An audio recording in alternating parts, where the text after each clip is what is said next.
Hey ho Pop Gengs! having me. Percaya atau tidak, banyak adegan akrobatik dalam franchise Spider-Man dilakukan sendiri oleh Tom Holland tanpa bantuan stuntman. Dalam konten kali ini, kita akan membahas hal itu bersama hal menarik lain yang terjadi di balik layar selama proses pembuatan film Spider-Man versi kolaborasi Sony dan Disney.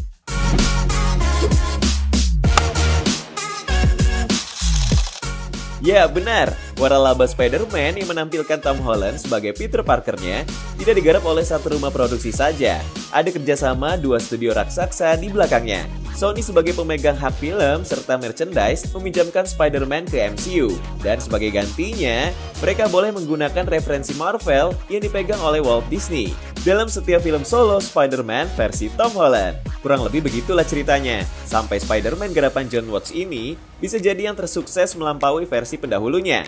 Lalu, seperti apa proses pembuatannya? Dari film yang saga ketiganya, No Way Home, meraih pendapatan terbanyak selama pandemi ini. Mari kita simak bersama. Kalian semua pasti nyadar kalau kebanyakan adegan dalam waralaba ini terasa sangat natural dari segi pencahayaan. Nah, ini bisa jadi karena lokasi pengambilan gambarnya. Nyaris setiap adegan yang masuk dalam frame, proses sorotannya memang berlangsung di ruangan terbuka dengan bantuan sejumlah piranti seperti green screen dan blue screen untuk penambahan efek digital. Ini berlaku untuk semua saga yang telah tayang, entah itu Homecoming dengan set kapalnya yang ikonik, Far From Home di mana ada tambahan perangkat seperti semprotan air,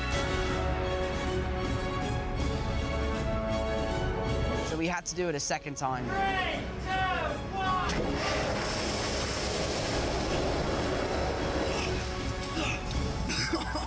hingga No Way Home yang ikut menambahkan bom khusus untuk elemen ledakan.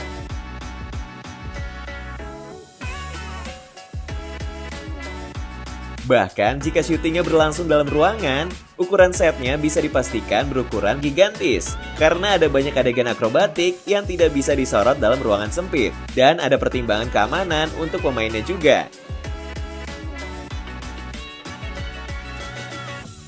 Ya, untung kostumnya cukup nyaman setelah Vulture di Homecoming misalnya. Meski atributnya kelihatan cukup berat, itu sama sekali tidak menghambat gerak pemainnya. Down to tiny little nuts and bolts. Even the mechanics of it, I was just knocked out by how talented those people.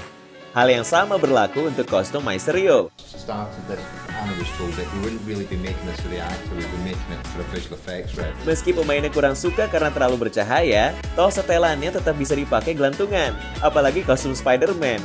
Dari setelan yang muncul di Homecoming kayak homemade suit dan basic suit Stark, Excuse me, actually, that's top secret. You can't film that. Security. The idea that the Spider-Man suit could be Stark Tech really just opened up the door to a lot of really...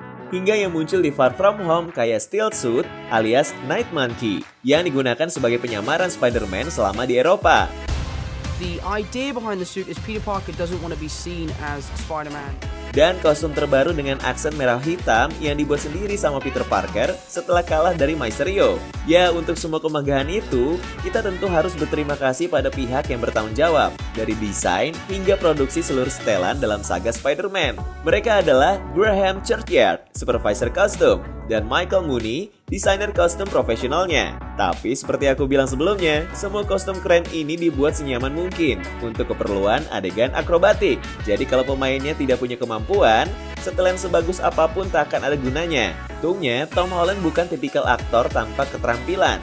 Meski ada bantuan dari stuntman, tidak sedikit juga adegan aksi berbahaya yang dia lakukan sendiri. Di Homecoming, kita bisa melihatnya lompat di reruntuhan, berlarian di atas gedung, mendarat dengan kacau sesuai arahan naskah, bertarung melawan perampok, bahkan melakukan kombinasi gerakan memanjat, berayun, seluncur, dan mendarat.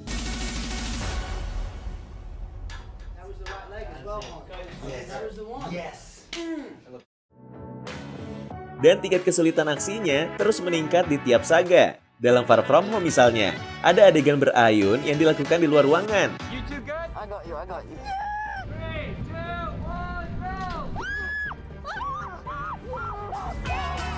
Serta adegan pendaratan menegangkan yang semuanya dilakukan bersama Zendaya.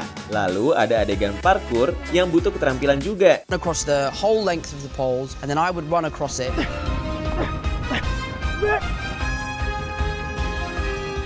Sedangkan di No Way Home, adegan berayun dengan Zendaya malah lebih gila. karena dilakukan dengan posisi yang semakin tinggi.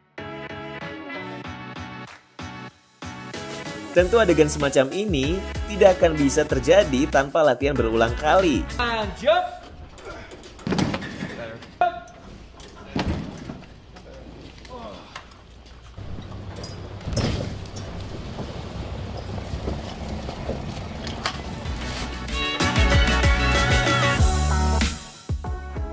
Meski tetap ada bantuan CGI juga, yang prosesnya ditangani oleh cukup banyak seniman VFX, dalam saga Homecoming, salah satu yang terlibat adalah studio Trickster. Mereka menangani beberapa adegan seperti kecelakaan mobil, seluruh setting lingkungan di gedung Avenger.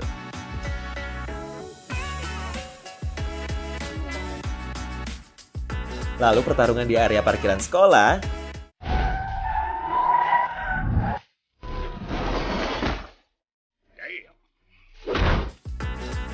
hingga proses pembongkaran teknologi alien setelah pertarungan di New York. Namun untuk saga pertama ini, yang paling banyak ambil bagian tetaplah studio VFX di bawah naungan Sony Pictures Imageworks. Nyaris seluruh adegan berada di bawah pengawasan mereka, mulai penggarapan karakter Spider-Man dengan kostum homemade, sejak proses pemindaian, Completely CG Peter Parker in his homemade suit, Tom and the filmmakers thought they were looking at real footage of a calisthenic session at Tom. sampai proses pembuatan animasi, Made a photoreal version of Peter that looked to move like a regular guy. termasuk gerakan karakter Spider-Man dalam adegan pertarungan. Our goal was always to ensure that every stunt felt like it was really Tom in action. Mereka juga menggerakkan seluruh animasi karakter Vulture dengan proses yang sama. This is really useful in keeping you grounded and feeling real.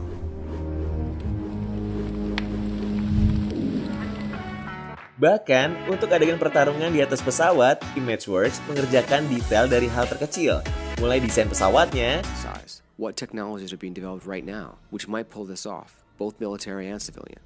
hingga gerakan baku hantam antara Vulture dan Spider-Man.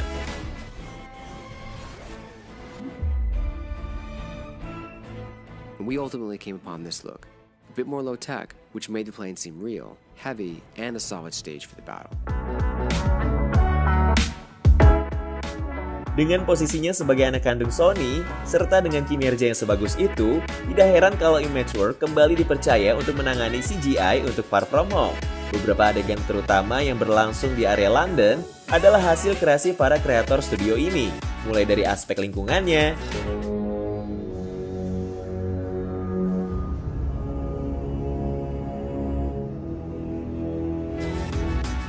lalu adegan pertarungan yang melibatkan para monster,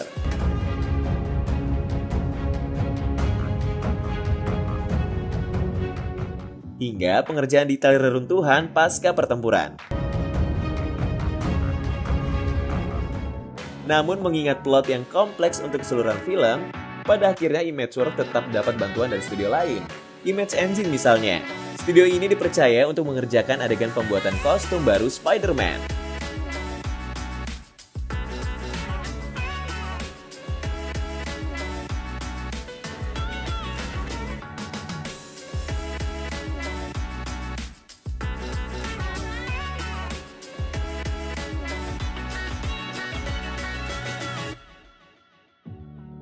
Lalu pembuatan karakter ekstras di sekitar area ledakan.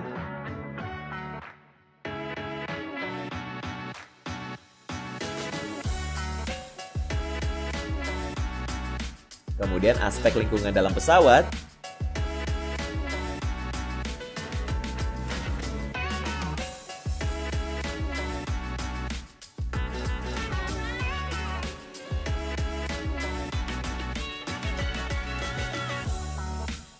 hingga seluruh detail satelit milik Stark Industries.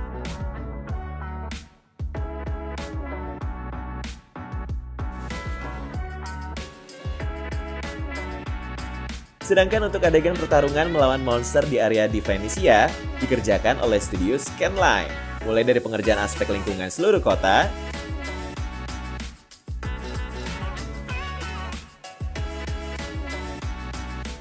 hingga baku hantam melawan sang monster.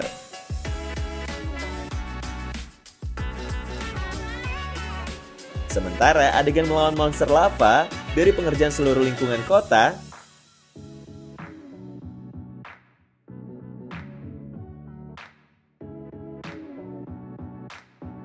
hingga pertarungannya, semuanya dikerjakan oleh Luma Picture. Dan untuk pertarungan akhir melawan Mysterio, dari adegan penuh cermin,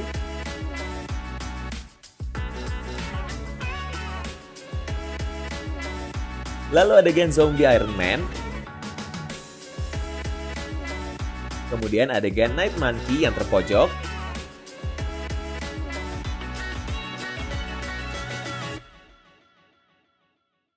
hingga adegan di atas menara.